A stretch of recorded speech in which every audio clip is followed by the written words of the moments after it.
இந்தியாவில் தேர்தல் முறை அப்படின்ட்டு ஒரு தலைப்பு கொடுத்துருக்காங்க. இந்திய தேர்தல் முறை இங்கிலாந்தில் பின்பற்றப்படும் தேர்தல் முறையினை பின்பற்றி ஏற்றுக்கொள்ளப்பட்டது. நம் இந்தியாவில் பார்த்திங்கன்னா இங்கிலாந்து நாட்டுடைய தேர்தல் முறையினை வந்து பின்பற்றி ஏற்றுக்கொள்ளப்பட்டது. இது வந்து ஆல்ரெடி கேட்டிருக்க அந்த கொஷின் ரொம்ப முக்கியமானது. அடுத்து பார்த்திங்கன்னா இந்தியா ஒரு சமத்துவ மதசார்பற்ற மக்களாட்சி குடியரசு நாடாகும். இது வந்து ஆல்ரெடி குரூப் 4 வந்து கேட்டிருக்காங்க. எப்படின்னு பார்த்தீங்கன்னா அந்த வார்த்தைகளை வந்து மாற்றி மாற்றி கொடுத்துட்டு சரியானதை வந்து தேர்ந்தெடுத்து எழுதுகன்னு சொல்லிட்டு 4 ஆப்ஷன் வந்து கொடுத்துருந்தாங்க. பார்த்திங்கன்னா இந்தியா ஒரு சமத்துவ மதசார்பற்ற மக்களாட்சி குடியரசு நாடாகன்றது வந்து சரியானது. மற்றும் உலகின் மிகப்பெரிய மக்களாட்சி நாடு எதுன்னு பார்த்திங்கன்னா இந்தியா தான் வந்து உலகிலேயே வந்து மிகப்பெரிய மக்களாட்சி நாடு.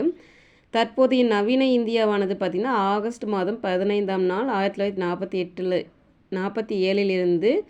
7ஆம் ஆண்டிலிருந்து நடைமுறைக்கு வந்ததுன்னு சொல்லியிருக்காங்க. அதாவது இது கேட்கலாம், நவீன இந்தியா வந்து எப்போது இருந்து ஆரம்பிக்கப்பட்டது அப்படின்னு பார்த்திங்கன்னா ஆகஸ்ட் மாதம் 15ஆம் நாள் 1947 ஸ்டார்ட் ஆகிருக்கு.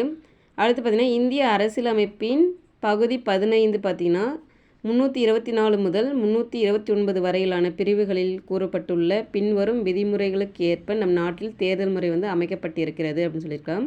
இது ரொம்ப முக்கியமானது. கண்டிப்பாக இப்போ வரப்போகிற குரூப் 4 அண்ட் குரூப் 2 எக்ஸாம் வந்து கேட்பாங்க.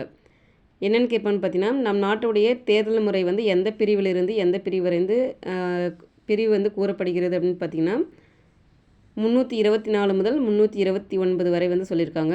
எந்த பகுதி அப்படின்னு கேட்டாங்கன்னா 15, அதாவது இந்த XVன்றது பார்த்திங்கன்னா 10 ஒரு 5 15ஆம் பகுதியில் வந்து சொல்லியிருக்காங்க. ரொம்ப முக்கியமான ஃப்ரெண்ட்ஸ், படிச்சுக்கோங்க. தேங்க்யூ.